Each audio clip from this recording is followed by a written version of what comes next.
નમસ્કાર, ગ્રાઉન્ડ રિપોર્ટમાં આપનું સ્વાગત છે। હું છું આપની સાથે સંધ્યા। સૌપ્રથમ વાત કરીશું લોકસભા ચૂંટણીમાં બીજેપી અને કોંગ્રેસની ટક્કરની। કોંગ્રેસે 7 ઉમેદવારો કર્યા છે જાહેર। કોંગ્રેસે 2 વર્તમાન ધારાસભ્યોને આપી છે ટિકિટ, એક પૂર્વ ધારાસભ્યને આપી છે ટિકિટ અને કોંગ્રેસની પ્રથમ યાદીમાં 4 નવા ચહેરાઓને સ્થાન અપાયું છે। કોંગ્રેસે યુવા ઉમેદવારોને પ્રાધાન્ય આપ્યું છે। તો પ્રથમ યાદીમાં કોંગ્રેસનું વડીલોને બાય બાય જે દિગ્ગજ નેતાઓ જે મોટા ચહેરાઓ હતા તેમાંથી એક પણ ચહેરાને તેમાં સમાવેશ કરવામાં નથી આવ્યો। યુવા ચહેરાઓની એન્ટ્રીથી ફૂંકાશે જીતનો પવન। આ સવાલ પણ થઈ રહ્યો છે કે યુવા ચહેરાઓને પ્રાધાન્ય આપવામાં આવ્યું છે, તો સવાલ એ છે કે શું આ જે નવા ચહેરા છે તે જીતીને આવશે કે પછી એક નવી પેઢીને તૈયાર કરવાનો આ પ્રયત્ન થઈ રહ્યો છે? કારણ કે ગુજરાતની 7 બેઠક પર કોંગ્રેસના ઉમેદવાર જાહેર થયા છે। તો આ સાથે જ ન્યૂઝ 18 ગુજરાતીની જે ખબર હતી તેના પર પણ મોહર લાગી છે। તો કયા કયા નામ છે?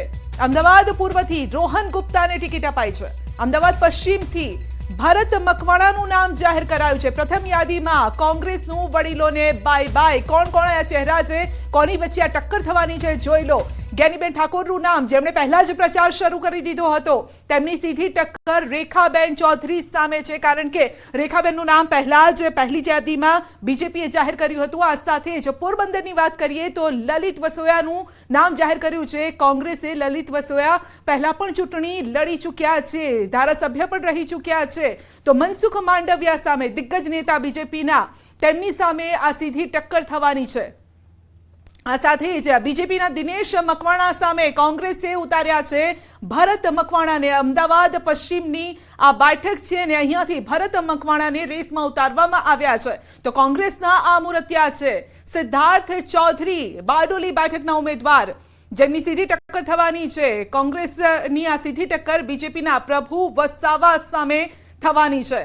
તો જોરદાર આ ટક્કર પણ રહેવાની છે, કારણ કે બીજેપીના એક સમયે દિગ્ગજ નેતાઓ અને આ સમયના દિગ્ગજ નેતાઓ સામે નવા જે ચહેરાઓ છે તેને ઉતારવામાં આવ્યા છે। કચ્છ બેઠકની વાત કરીએ તો નીતેશ લાલણને ટિકિટ આપવામાં આવી છે, કોંગ્રેસે ટિકિટ આપી છે, જ્યારે કે તેમની ટક્કર થવાની છે વિનોદ ચાવડા સાથે। તો આ જે ચહેરાઓ છે તેના પર દારમદાર છે। સવાલ એ છે કે જ્યારે આ ટક્કર થવાની છે તો જીતની આશાઓ કેટલી છે? કારણ કે બીજેપી તો કહી રહી છે 5 લાખની લીડથી, 5 લાખ મતોની લીડથી બીજેપી જીતવાની છે, અને તેની સામે કોંગ્રેસ ક્યાં છે? આ સવાલ પણ થઈ રહ્યો છે।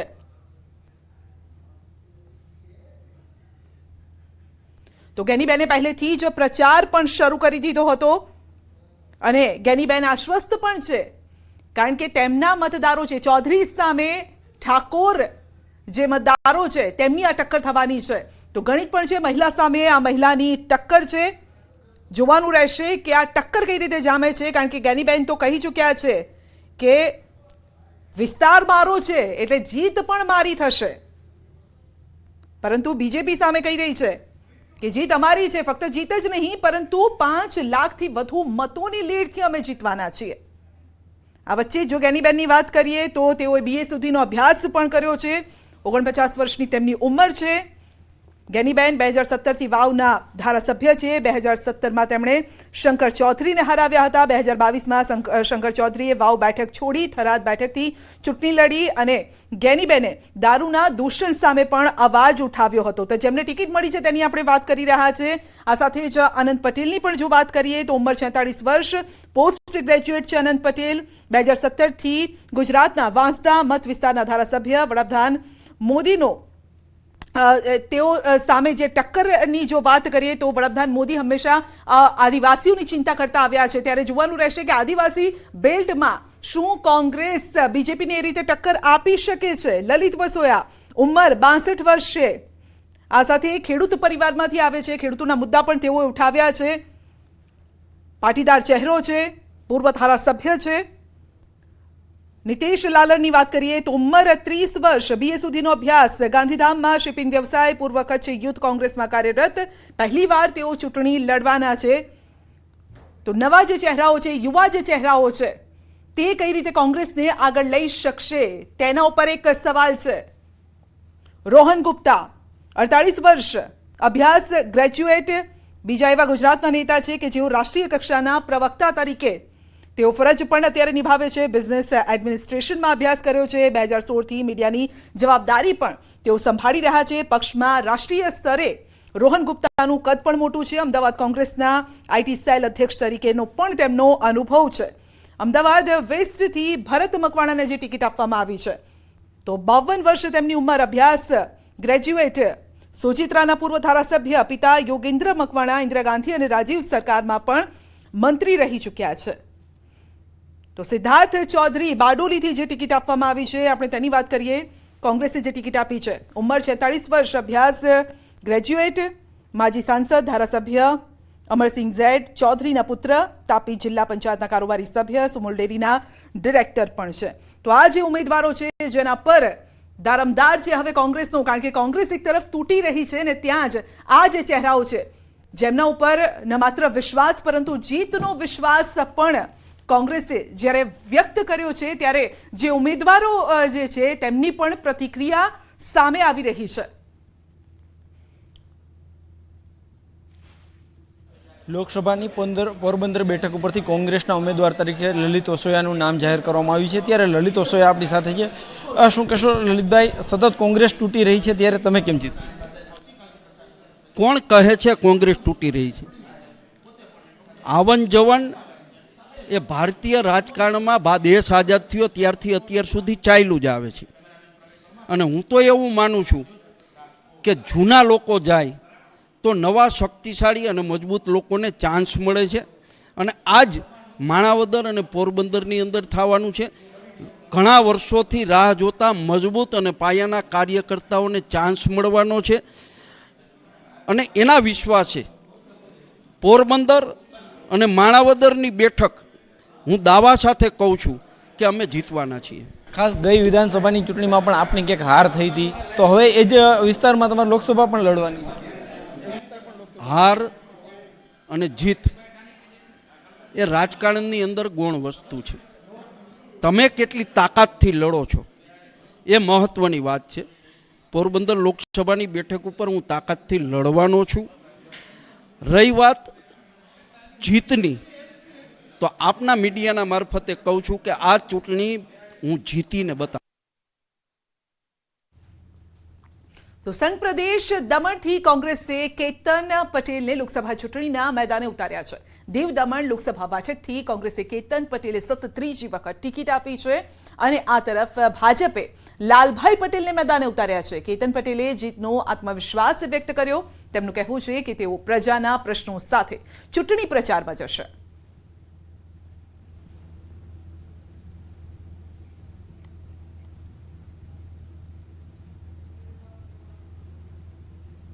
તો દમણથી કેતન પટેલ કોંગ્રેસના ઉમેદવાર, જો કે ન્યૂઝ 18 ગુજરાતીએ જ પહેલા આ નામ પણ જાહેર કર્યું હતું. આ નામ અમે સામે મૂક્યું હતું કે કેતન પટેલ ઉમેદવાર હોઈ શકે છે અને એ જ નામો હવે સામે આવ્યા છે. તો ન્યૂઝ 18 ગુજરાતીના જે સમાચાર હતા, જે ખબર હતી, તેના પર જ મોહર લાગી છે.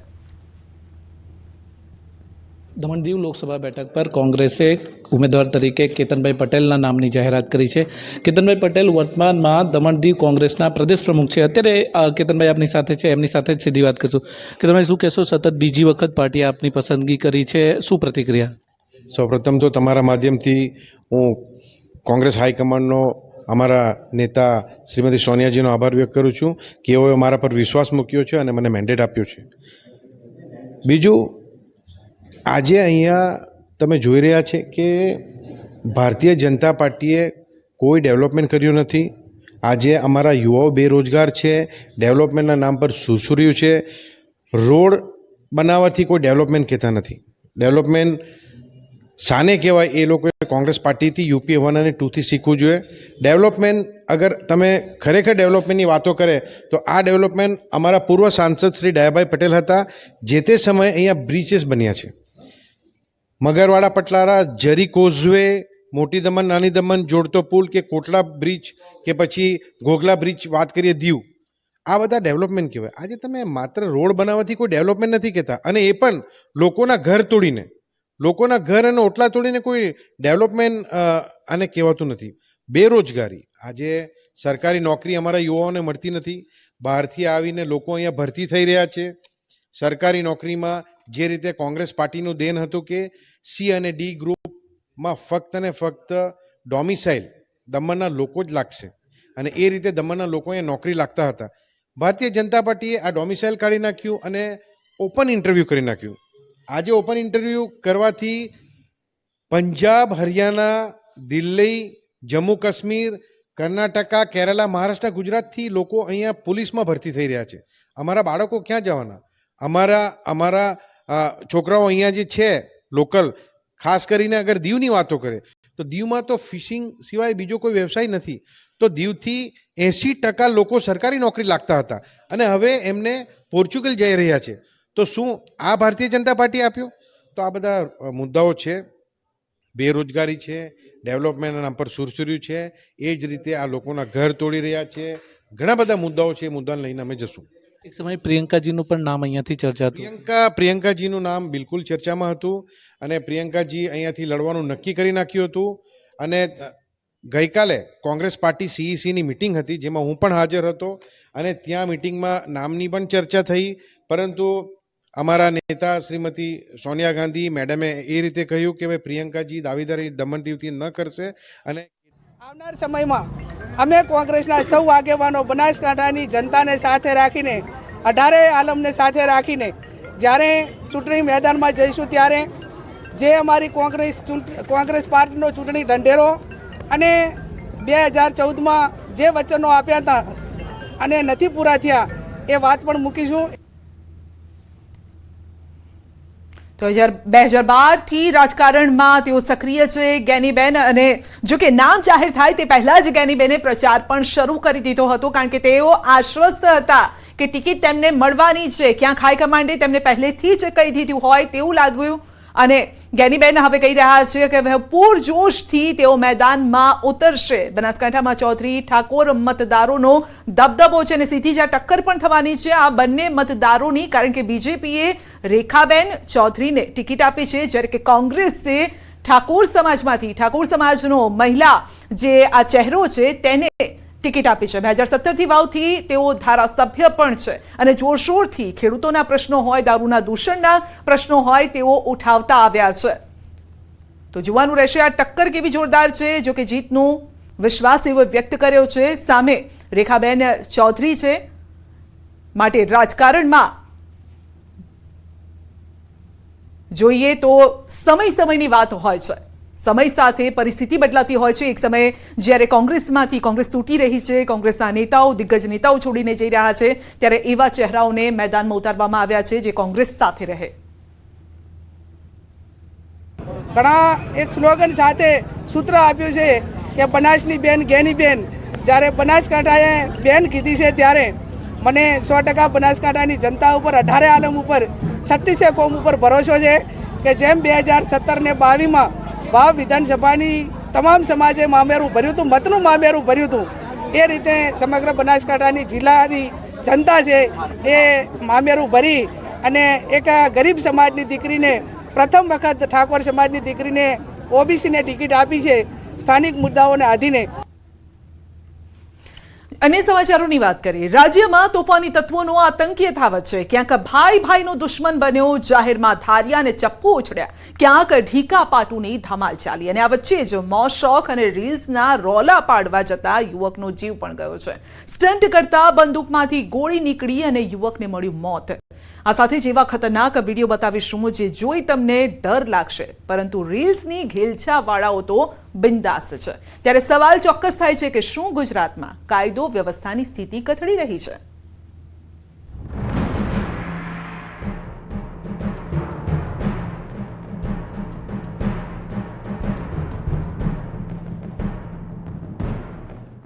ચોરી, લૂંટ, મારામારી હવે ગુજરાતમાં સામાન્ય બની ગઈ છે.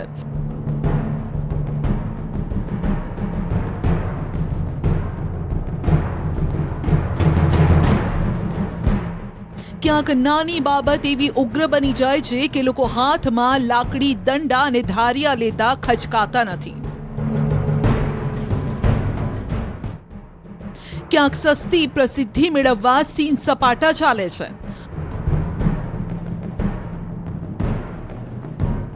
તો ક્યાંક નાની ભૂલ પણ ભારે પડી જાય છે.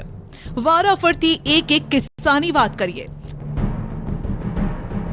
સૌપ્રથમ વાત કરીશું સ્વચ્છ નગરી સુરતની.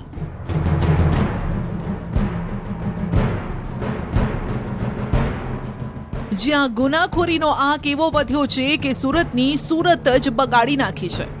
જોઈ લો આતંકના આ દ્રશ્યો.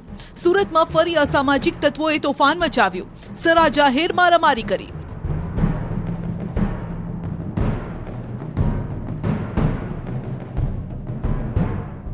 રસ્તા વચ્ચે જ યુદ્ધ જામ્યું.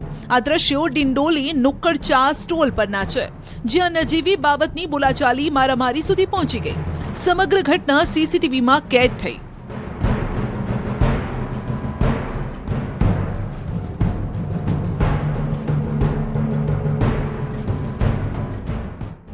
મારામારી એ હદે વધી કે બંને પક્ષના લોકો દુકાનમાંથી લડતા રસ્તા વચ્ચે આવી ગયા. આસપાસના લોકો પણ ભેગા થઈ ગયા, છોડાવવાનો પ્રયત્ન કર્યો, પરંતુ કોઈ માનવા જ તૈયાર ન હતું. પોલીસનો કોઈ પણ ડર ન હોય તેમ અસામાજિક તત્વો મારપીટ કરી રહ્યા છે. એકના હાથમાં તો ચપ્પુ પણ દેખાય છે. જો કે આ ઘટનામાં 2 લોકો ઈજાગ્રસ્ત થયા છે અને ત્યારબાદ પોલીસે પણ આ મામલે તપાસ શરૂ કરી છે. તો મહેસાણામાં ધાર્યું લઈ હુમલો કરવાનો વિડીયો વાયરલ થયો છે. કડીમાં ભાઈ જ ભાઈનો દુશ્મન બની ગયો. ભાઈએ જ ભાઈ પર હુમલો કર્યો. જમીન બાબતે નાનો ભાઈ મોટા ભાઈ પર ખાર રાખી હાથમાં તીક્ષ્ણ હથિયાર લઈને આવ્યો હતો. જમીનમાં મોટો ભાઈ ભાગ આપતો નથી તેમ કહી ભાભી પર હિચકારો હુમલો કર્યો. ભાઈ પણ બચાવમાં પડતા તેમને પણ ઈજા પહોંચી. મોટા ભાઈ અને ભાભી પર ધારિયાથી નાના ભાઈએ હુમલો કર્યો. ઝઘડો થતા આસપાસના લોકો પણ ભેગા થઈ ગયા. હિંસક હુમલો થતા બચાવવા જતા પાડોશી વૃદ્ધને પણ ઈજા પહોંચી. ઈજાગ્રસ્ત ભાઈ ભાભી અને પાડોશી વૃદ્ધને સારવાર અર્થે ખાનગી હોસ્પિટલ ખસેડાયા. લોકોના ટોળા એકઠા થતા હુમલાખોર હુમલો કરીને ફરાર થઈ ગયો. સમગ્ર ઘટનાનો વિડીયો વાયરલ થયો છે. કડી પોલીસે હુમલાખોર કનૈયાલાલ પટેલ ઉપર ગુનો નોંધી અને આરોપીને ઝડપી પાડવા માટે ચક્રો ગતિમાન કર્યા છે. આ તરફ ગાંધીનગરમાં જીવ બચાવવા જતા યુવકને મોત મળ્યું છે. ગાંધીનગર કરાઈ નર્મદા કેનાલ પાસે રેલ્સ બનાવતી યુવતી કેનાલમાં ખાબકી, પગ લપસી ગયો અને નર્મદા કેનાલમાં પડી. યુવતીને બચાવવા માટે 2 યુવકો દોડી આવ્યા, જેઓ પાણીમાં પડ્યા અને કેનાલમાં ડૂબી જવાથી એકનું મોત થયું છે, જ્યારે કે એક સહી સલામત બહાર નીકળ્યો છે. એક વ્યક્તિ ગીર સોમનાથનો હોવાનું સામે આવ્યું છે. આ તરફ હરણી લેક બોટ દુર્ઘટના બાદ વડોદરા તંત્રએ સબક ન લીધો હોય તેમ ફરી એક વખત વીએમસીની બેદરકારી સામે આવી. કોર્પોરેશન તંત્રની લાલિયાવાડીના કારણે 3 વર્ષના બાળકે આંગળી ગુમાવવાનો વારો આવ્યો. તાંદલજા વિસ્તારના તહુરા ગાર્ડનમાં રમવા આવેલ બાળક સાથે દુર્ઘટના ઘટી. લપસણીમાં પડેલી તિરાડમાં બાળકના પગની આંગળી ફસાઈ ગઈ, જે કપાઈને છૂટી પડી ગઈ. સારવાર માટે બાળકને હોસ્પિટલ ખસેડાયો. જોકે તબીબોએ ઓપરેશન કર્યા છતાં પણ આંગળી ન જોડાઈ.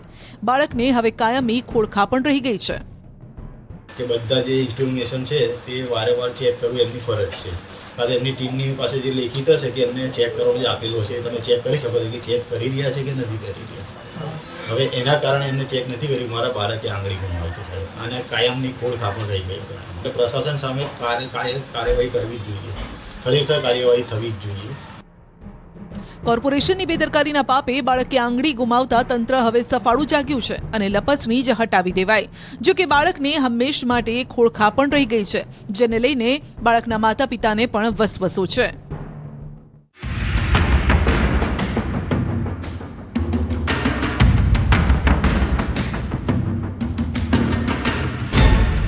જોખમી સ્ટન્ટ કરનારા સાવધાન, સ્ટન્ટબાજીમાં ગયો જીવ.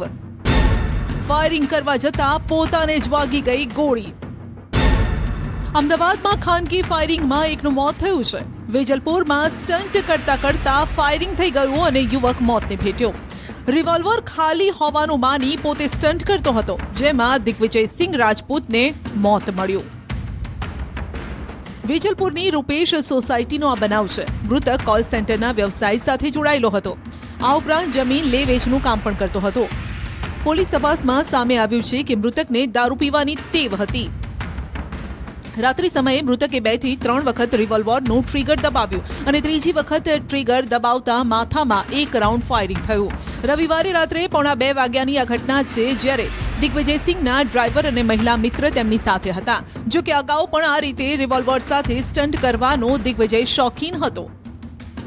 કદાચ દારૂ પીધેલા હોય એ હાલતમાં એમણે આ રિવોલ્વરથી સ્ટન્ટ કરતા ફાયર થઈ રહ્યું હોય અને એનાથી એમને ઈજા થયેલી છે. એમનું એવું કહેવાનું છે કે અવારનવાર એ આ રીતે સ્ટન્ટ કરતા હતા. 2 વાર એમને ટ્રિગર દબાવ્યું પણ એમાં ફાયર ના થયું, પણ ફરી ત્રીજી વાર જ્યારે ટ્રિગર દબાવ્યું ત્યારે એમાંથી ફાયર થયું.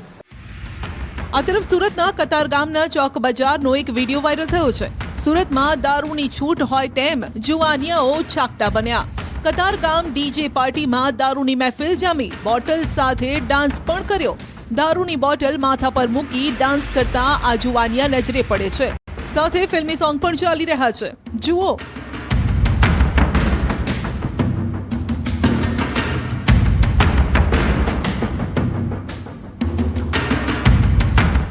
બોલિવૂડ સોંગ પર આ જુવાનિયા કેવા ઝૂમી રહ્યા છે. વિડીયો સોશિયલ મીડિયામાં વાયરલ થયો છે, જેણે કતારગામ પોલીસની ઊંઘ ઉડાડી દીધી છે. આ તરફ સુરતના સારોલીમાં મહિલા મિત્રના લીધે ફાયરિંગ થયું હોવાનું સામે આવ્યું. મહિલા મિત્ર અન્ય યુવક સાથે વાતચીત કરતા મિત્રો સાથે મળીને યુવાને ડરાવવા માટે ફાયરિંગ કર્યું. દેવ સોલંકીએ તેના મિત્ર સુરેશને બોલાવીને ફાયરિંગ કરાવ્યું. પોલીસે દેવ સોલંકીની ધરપકડ કરી અને હત્યાની કોશિશની ફરિયાદ નોંધી છે. તો રંગીલા રાજકોટમાં પણ લોકો કેટલા રંગીન છે તેનું આ ઉદાહરણ છે. રાજકોટમાં જોખમી સ્ટન્ટ, ખુલ્લા હાથે બાઇક ચલાવતો યુવક જોવા મળ્યો છે. સોશિયલ મીડિયામાં સીન સપાટા કરવાની લાલચમાં યુવાનો કેટલા બેફામ બને છે તે જોઈ લો. રાજકોટમાં યુવકે ટ્રાફિક નિયમોના લીરા ઉડાવ્યા. માત્ર સ્ટન્ટ કરીને વિડીયો ઉતાર્યો એટલું જ નહીં, આ યુવક તો ત્યાં પણ ન અટક્યો. તેણે સોશિયલ મીડિયામાં સસ્તી પ્રસિદ્ધિ મેળવવા માટે સ્ટન્ટ કર્યા. સોશિયલ મીડિયા પર અલગ અલગ 3 વિડીયો મૂક્યા. ચોંકાવનારી વાત તો એ છે કે યુવક જે ગાડીથી સ્ટન્ટ કરી રહ્યો છે તેમાં નંબર પ્લેટ પણ નથી, અને આવા લોકો જાહેરમાં સ્ટન્ટ કરી પોતાના માટે જોખમ ઊભું કરે છે અને અન્ય વાહન ચાલકોના પણ જીવ જોખમમાં મૂકે છે. તો નડિયાદના સંતરામ રોડ ઉપર સ્ટન્ટ કરતા નબીરાઓ પોલીસ પકડમાં આવ્યા. ભર બજારમાં ગાડીમાં સ્ટન્ટ કરતા નબીરાઓનો વિડીયો વાયરલ થયો. પૂરપાટ ઝડપે ગાડી હંકારી ગાડીની વિન્ડોમાંથી યુવક બહાર નીકળીને સ્ટન્ટ કરતો હતો. રોડ ઉપર સ્ટન્ટ કરતા નબીરાઓ આખરે પોલીસ પકડમાં આવી ગયા છે. જો કે આવા નબીરાઓને તો પોલીસે પાઠ પણ ભણાવવો જોઈએ, જેથી આવા સ્ટન્ટ કરતા અટકે. તો વલસાડ નજીક નેશનલ હાઈવે પર જોખમી સ્ટન્ટનો વિડીયો વાયરલ થયો છે. એક વ્યક્તિ કારના રૂફટોપ પર બેસીને સ્ટન્ટ કરે છે. નેશનલ હાઈવે વાહનોથી સતત ધમધમતો હોય છે, છતાં પણ પૂર ઝડપે કાર હંકારી સ્ટન્ટ કરે છે. તે પોતાનો જીવ તો જોખમમાં મૂકે છે, સાથે અન્ય લોકોને પણ તે ડરાવી દે છે.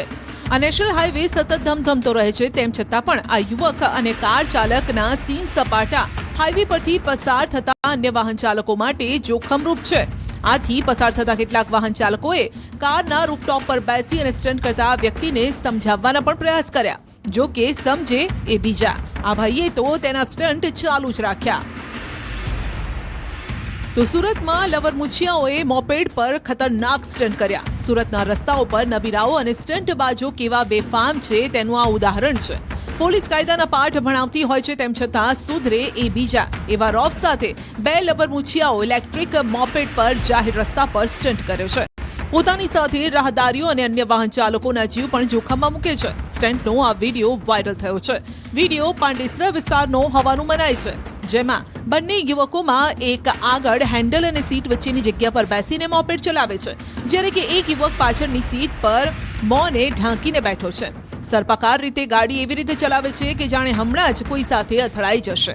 ચોકમાં પણ અને બીઆરટીએસ રૂટમાં પણ આ મોપેડ જોખમી રીતે ચાલતું હોવાનું કેમેરામાં કેદ થયું છે.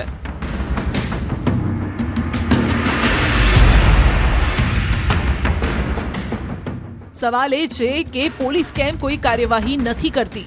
નોંધપાત્ર જો કાર્યવાહી થાય તો આવા સ્ટન્ટબાજો સુધરે.